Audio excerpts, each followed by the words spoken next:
Mga halamang gamot na makakatulong sa pamamaga.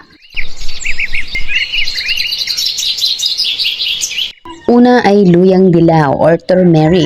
May natural na anti-inflammatory compound na tinatawag na curcumin na nakakatulong mabawasan ang pamamaga. Paano ito gamitin? Pakuluan ang hiniwang sariwang luyang dilaw sa tubig at gawing tsaa. Inumin habang mainit. Pwede ring ihalo ang turmeric powder sa gatas, golden milk o bilang pampalasa sa ulam.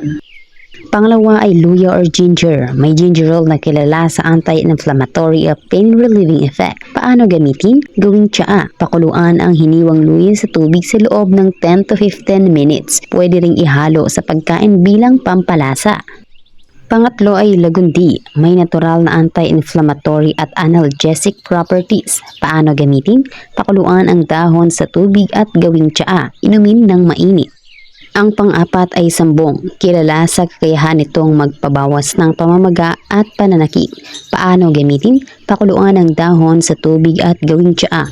Pwede rin gamitin ang pinakuluang tubig bilang panghugas o pang-compress sa pamamagaang bahagi. Ang panglima ay bawang or garlic. May sulfur compounds tulad ng allicin na may anti-inflammatory effects. Paano gamitin? Durugin o dikdikin at kainin ng hilaw sa katamtamang dami. Pwede ring ihalo sa pagkain bilang pampalasa. Tips para sa tamang paggamit. Huwag sosobrahan ang pag-inom o paggamit, lalo na kung may iba kang iniinom na gamot. Laging hugasan at pakuluan ng maayos ang dahon o ugat para matanggal ang dumi at mikrobyo. Kumonsulta muna sa doktor lalo na kung may malubhang karamdaman, buntis o nagpapasuso.